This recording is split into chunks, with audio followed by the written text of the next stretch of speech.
नमस्कार साथियों, आप सभी का बहुत बहुत स्वागत है एग्जाम टॉप के इस ऑफिशियल यूट्यूब चैनल पर। दोस्तों, लगातार 4 दिन से प्रयागराज में मैं रहा और मैंने ये देखा कि आंदोलन को किस तरीके से आगे बढ़ाया गया था। तो जो लोग पीसीएस की तैयारी कर रहे थे, आखिर उनकी जीत हुई, और जो आरओ एआरओ वाले थे उनके साथ बहुत बड़ा छल या फिर हम कह सकते हैं बहुत बड़ा धोखा हुआ है। आज की इस वीडियो में हम संपूर्ण जानकारी को समझेंगे और ये भी देखेंगे कि जो आयोग है उसने जल्दबाजी में कौन कौन से कल और आज में नोटिस जारी किए हैं। आज भी 2-3 नोटिस जारी किए हैं और कल भी दो नोटिस जारी हुए थे। तो संपूर्ण जानकारी आपको इस वीडियो में दी जाएगी। आज 15 नवंबर है और शाम के 6 बजे आप इस वीडियो को देख रहे होंगे। तो आइए एक एक करके सभी बिंदुओं पर चर्चा की जाती है। सबसे पहले हम बात करेंगे, यहाँ पर देखिए जो हमारा पहला नोटिस दिया गया उसके बारे में। यहाँ पर दिया गया, देखिए उत्तर प्रदेश लोक सेवा आयोग की तरफ से 15 नवंबर को एक विज्ञप्ति जारी की गई है और इसमें कहा गया है कि एत द्वारा सूचित किया जाता है कि पीसीएस प्रारंभिक परीक्षा 2024 जो 2 पालियों में यानी 7 और 8 दिसंबर को प्रस्तावित की गई थी, अब वह आपकी एक पाली में एक दिवस में 22 तारीख को कराई जाएगी। यानी जो पीसीएस की जो परीक्षा थी दोस्तों आपकी, जो पहले आपकी ये 7 और 8 दिसंबर को होनी थी, अब उसको आगे बढ़ाकर 22 दिसंबर को कर दिया गया है और एक ही पाली में होगी। और जैसा कि आपको पता है, ये 9:30 से लेकर 11:30 के बीच होगी पहला पेपर, और दूसरा पेपर आपको शाम को 2:30 बजे से लेकर 4:30 बजे के बीच आयोजित किया जाएगा। तो ये पहली सूचना जो आज आपको दी गई है। ठीक है, आगे बढ़ेंगे तो अगली जो दूसरी सूचना दी गई है, आप ये देखेंगे ये कल का ये नोटिस। ठीक है, आप यहाँ देखेंगे कल का नोटिस है 14 नवंबर का, और इसमें समीक्षा अधिकारी के बारे में आयोग ने क्या कहा है। ये कहता है कि समीक्षा अधिकारी एवं सहायक समीक्षा अधिकारी की जो प्रारंभिक परीक्षा है 2023 की, इसके अभ्यर्थियों की संख्या यहाँ पर दी गई है। 10,76,000 अभ्यर्थियों ने इसमें जो पार्टिसिपेट किया है। इसकी पारदर्शिता, गुणवत्ता और सूचिता को पूर्ण रूप से कराए जाने के उद्देश्य से सारे तथ्यों का समेकित अनुसंधान एवं विश्लेषण करते हुए आयोग द्वारा एक समिति गठित की जाएगी और उस समिति के आधार पर आपको बताया जाएगा। तो दोस्तों, आज क्या है, 15 नवंबर, समिति गठित हो चुकी है। आइए समिति के बारे में समझते हैं और समिति में किस किस व्यक्ति को शामिल किया गया है वो भी हमारे लिए जानना बहुत जरूरी है। आगे बढ़ेंगे तो ये देखिए 15 नवंबर की अपडेट है जो लोक सेवा आयोग ने आरओ एआरओ एग्जाम से संबंधित जारी की है। यहाँ कहा गया है कि एतद द्वारा सूचित किया जाता है कि समीक्षा अधिकारी एवं सहायक समीक्षा अधिकारी प्रारंभिक परीक्षा 2023 के संबंध में जारी विज्ञप्ति के दिनांक 14 नवंबर 2024 के क्रम में आयोग द्वारा, देखिए श्री कल्पराज वरिष्ठ सदस्य लोक सेवा आयोग, क्योंकि ये एक सदस्य हैं जो इंटरव्यू पैनल होता है ना यूपीपीएससी का। जैसे आप यूपीपीएससी का जब आप इंटरव्यू देने जाएंगे तो एक तरीके से जो कल्पराज सिंह है, ये इंटरव्यू पैनल के सदस्य होते हैं। तो इन्हीं को इसका क्या बनाया गया, अध्यक्ष बनाया गया, अध्यक्षता सौंपी गई है। उसके साथ इसमें देखिए डॉक्टर राम प्यारे सदस्य, ये भी लोक सेवा आयोग के ही हैं। उसके बाद योगेश कुमार शुक्ला जो सेवानिवृत्त आईएएस अधिकारी हैं। उसके बाद श्री प्रेमपाल सिंह सेवानिवृत्त पीसीएस अधिकारी हैं। इन सभी सदस्यों की एक समिति गठित की गई है और ये समिति जो आपका 22 और 23 दिसंबर को जो आरओ एआरओ का पेपर होने वाला था, उसके ऊपर अब ये 3 पालियों में जो होने वाला था उसके ऊपर एक कार्य करेगी और ये अपनी रिपोर्ट आने वाले कुछ दिनों में प्रस्तुत करेगी। और उस रिपोर्ट के आधार पर यह बताया जाएगा कि जो आरओ और एआरओ का जो एग्जाम होने होगा अब आगे, मान के चलिए अब ये तो एग्जाम आपका मार्च या अप्रैल के आसपास ही देखने को मिलेगा, क्योंकि अभी बीच में कुंभ प्रयागराज में चलने वाला है। तो उस कुंभ की वजह से हो सकता है एग्जाम आपका जनवरी, फरवरी और मार्च में ना हो, अप्रैल या मई के आसपास हो सकता है। ठीक है, तो ये बताएंगे कि जो एग्जाम आरओ एआरओ का है वो एक पाली में कराया जाए। पहले तो ये बताएंगे नॉर्मलाइजेशन होना सही है गलत है, फिर उसके बाद ये बताएंगे कि कितनी पालियों में एग्जाम होगा।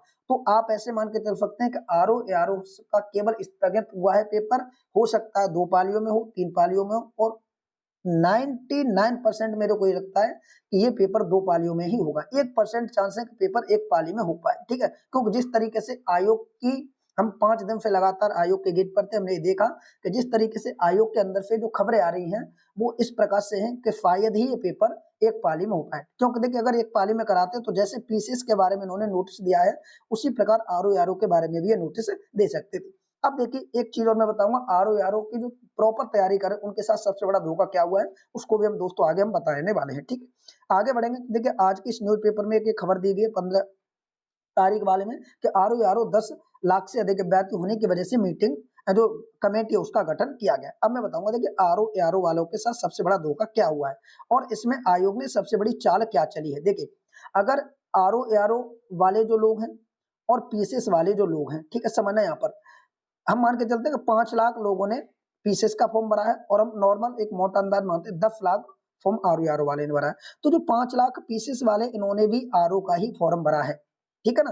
तो अब आप ऐसे समझें कि जो धरना दिया जा रहा था वहां पर अगर हम मान के चलते हैं कि 20,000 जनसंख्या रही होगी, ये बात देखिए नोट करने वाली है, ये मैं अपनी तरफ से बता रहा हूँ। अब मान के चलते हैं कि 20,000 जनसंख्या रही होगी, जो धरना हमारा 4 या 5 दिन चला उसमें, तो आप ऐसे मान के चले कि जो 15,000 अभ्यर्थी थे वो आपके प्रॉपर पीसीएस की तैयारी करने वाले थे, पीसीएस और आरओ दोनों देने वाले थे। बट जो 5,000 लोग थे वो केवल आप ऐसे मान के चले प्रॉपर आरओ वाले थे, ठीक है।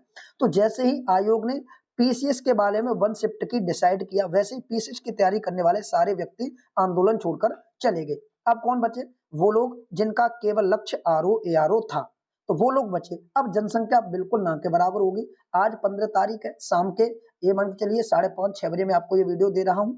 तो अभी अगर हम धरने की बात करें, तो अभी धरने में अगर व्यक्तियों की संख्या की बात करें तो मेरे हिसाब से लगभग अभी अगर काउंट किया जाता है तो 100 व्यक्तियों के आसपास आपको आयोग के गेट पर लोग देखने को मिलेंगे, जिसमें 7-8 हमारी बहनें हैं, बाकी हमारे जो भी साथी हैं वो हैं धरने पर, ठीक है। तो अब ये 100 लोग क्या कर सकते हैं बताइए धरने में? जहां पर संख्या 20,000 हुआ करती थी वहां पर मात्र 100 व्यक्ति बचे हुए धरने पर। तो ये पीसीएस वाले जो लोग हैं इन्होंने हमारे साथ धोखा एक तरीके से किया है। अगर ये जो लोग गेट को छोड़ के नहीं जाते, मैं दावे के साथ कहता हूँ ये लोग उसी दिन, जैसे हमारा जो 14 तारीख को शाम को लगभग 7-8 बजे नोटिस आया है, ये लोग उसी दिन रहते हैं और 15 तारीख को भी अगर ये धरना देते तो हो सकता है आरओ एआरओ का भी ये नोटिस आपका निकल आता। तो ये लगभग हमारे अकॉर्डिंग देखा जाए तो एक तरीके से आरओ एआरओ वालों के साथ ये धोखा किया है। और इसमें जो सबसे बड़ा चाल रही है वो आयोग की तरफ से रही है।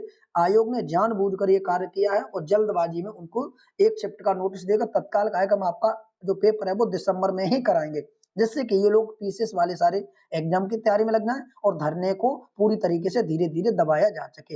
एक तरीके से आप ऐसे मान के चल सकते हैं कि जो लॉर्ड डलहौजी की जो नीति थी, ठीक है, और जो लॉर्ड कर्जन की जो नीतियां थी वही सेम हमारे इस आंदोलन में की गई हैं, बांटो और राज्य करो वाली एक तरीके से। और हमारे को पूरी तरीके से बंगाल विभाजन वाली नीति दोस्तों बना दी गई आरओ और पीसीएस के एग्जाम को लेकर। तो चलिए, जिनका पीसीएस का एग्जाम था वो आप लोग तैयारी कीजिए, जिनका आरओ का एग्जाम है भाई वो लोग, मैं कहता हूँ अगर आपने एनटीपीसी वगैरह का फॉर्म भरा है तो आप उसकी भी तैयारी कर सकते हैं। अगर आपने पीसीएस का भरा है तो आप पीसीएस की तैयारी कीजिए। आरओ लगभग 4-5 महीने के लिए पूरी तरीके से स्थगित हो चुका है। अगर कोई भी अपडेट आती है तो हम आपको बताएंगे। आप सभी लोग क्या करें, चैनल को सब्सक्राइब कर लें। आरओ एआरओ से संबंधित पल पल की अपडेट दी जाएगी। डेली आपको आरओ एआरओ से संबंधित कोई ना कोई वीडियो बताया जाएगा। और हम जल्द ही देखिए मेंस के लिए, क्योंकि अब देखिए प्री का तो कोई पता नहीं कब होगा, तो अब हमें क्या करना है, मेंस की तैयारी चालू करनी है, ठीक है। हम 1 या 2 दिन में मेंस के लिए धीरे धीरे डेली एक वीडियो लेकर आएंगे जिसमें हम बताएंगे किस तरीके से मेंस की तैयारी करनी है, ठीक है। और आपको ये बताएंगे क्या क्या टॉपिक आपको अभी से कवर करने आरओ मेंस के लिए, ठीक है। प्री में आपको किस तरीके से तैयारी करनी है। तो अब हमें क्या करना है, आरओ का जो मेंस और प्री है दोनों को एक साथ लेके चलना है जब तक हमको कोई भी अपडेट नहीं आती। लगभग आप 2 महीने तक ये पूरा देखिए, नवंबर का 15 दिन बचा हुआ है, दिसंबर और जनवरी, ये 2.5 महीने आप प्री और मेंस दोनों को लेके चल सकते हैं। उसके बाद उधर आप नई साल में जाएंगे तो फरवरी मार्च अप्रैल 3 महीने उधर आपको प्री के लिए मिल जाएंगे, ठीक है। तो थैंक यू, जय हिंद, जय भारत।